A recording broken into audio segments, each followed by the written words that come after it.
Hey everyone, TimaeuSS here, and welcome to another NIKKE video. So I know, my A2 review is late, and I just got distracted. Japan has been awesome so far, and I am loving it.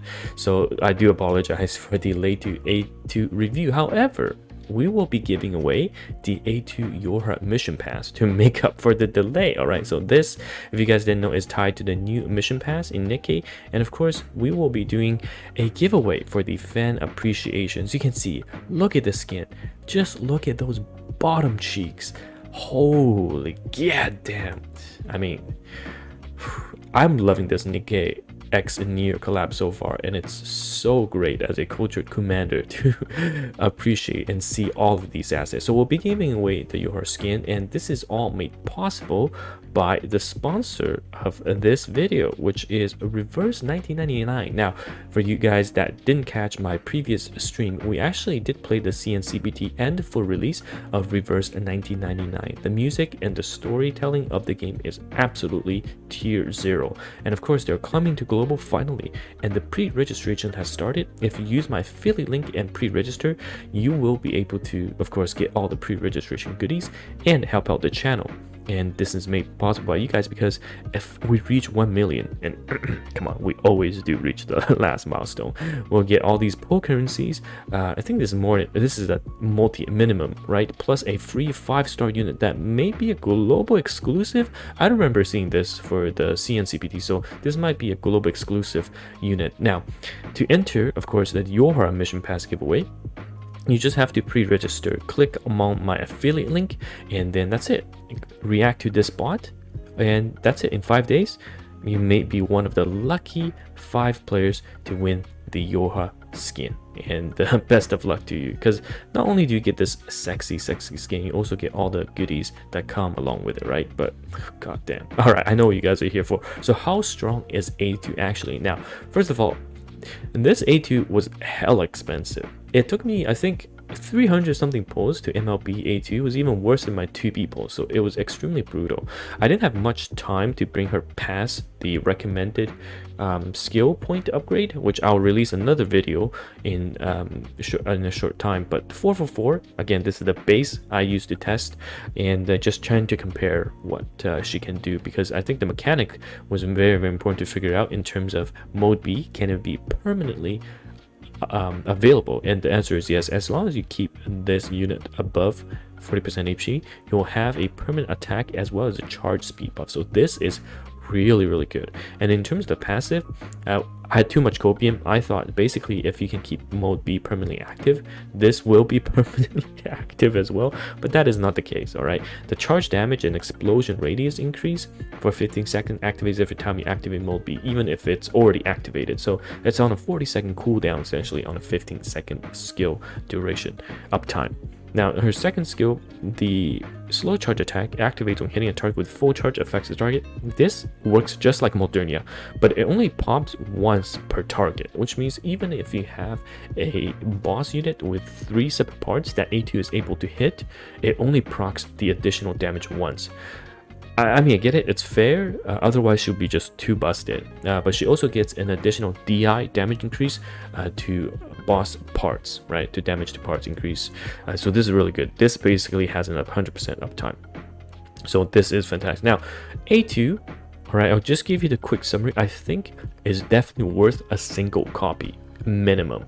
You could go for MLB, but there are some issues you need to be aware of when you play A2. First of all is, man, the devs, there is an issue right now. Of course, if you guys followed the news, that in the previous iterations for rocket launchers and sniper users, right, if you play a unit with fast tapping, they're going to be a lot stronger played manually than versus full charge.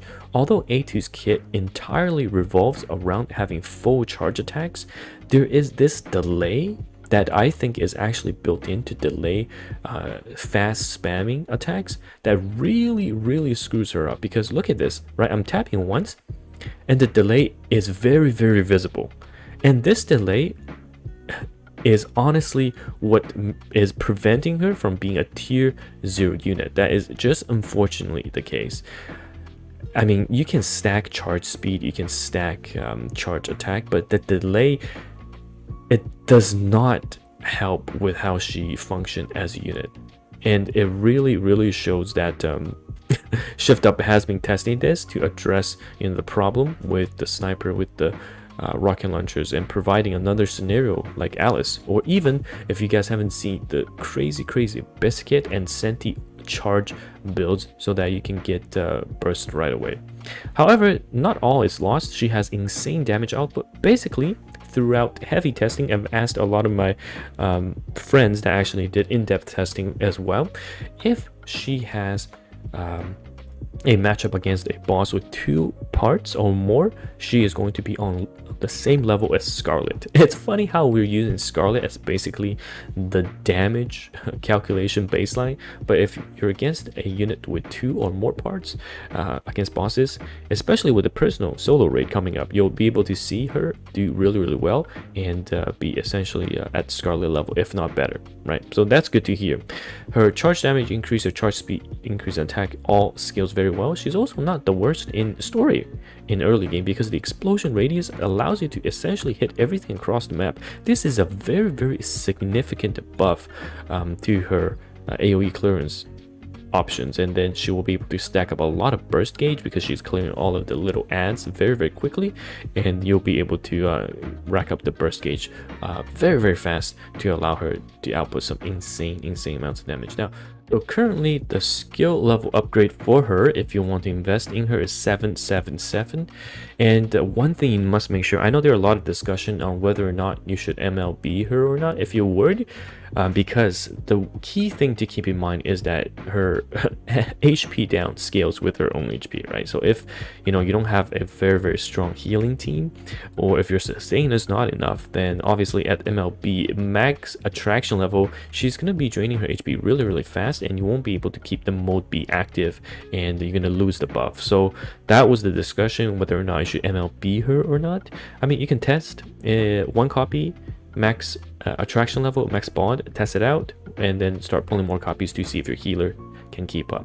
And you keep the levels at 777. That's the recommended level to get the best efficient performance out of her. Now, speaking of teams and keeping her healthy, there are lots of different compositions. The most popular one still is going to be Litter plus the Bunny Girls, and then A2, and you can slot in someone like Modernia or Alice. And this is particularly important because if you do Bunnies plus Litter and then Alice A2, this frees up Maxwell. If you run Maxwell and you have her maxed, then you can technically run a separate team with someone like Snow White, and that has huge implications for unit raid or even solo raid, because it frees up your Maxwell to do a Snow White Maxwell combo, and your Alice plus A2 can still output insane amounts of damage. So again, this allows basically more team composition options, and it's fantastic. Now, in terms of the cubes, I personally think Bastion is the best on her. I do believe someone did some theory crafting maths, and Bastion is the best in slot.